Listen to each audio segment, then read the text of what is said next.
Iawn. Bore da. Croeso.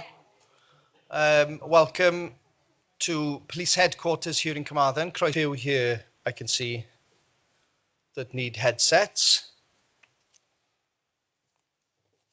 Felly, mae'n Bore da pawb, mae'n rhaid fi ddeud, dwi ddim yn hapus tu nôl i un o hein.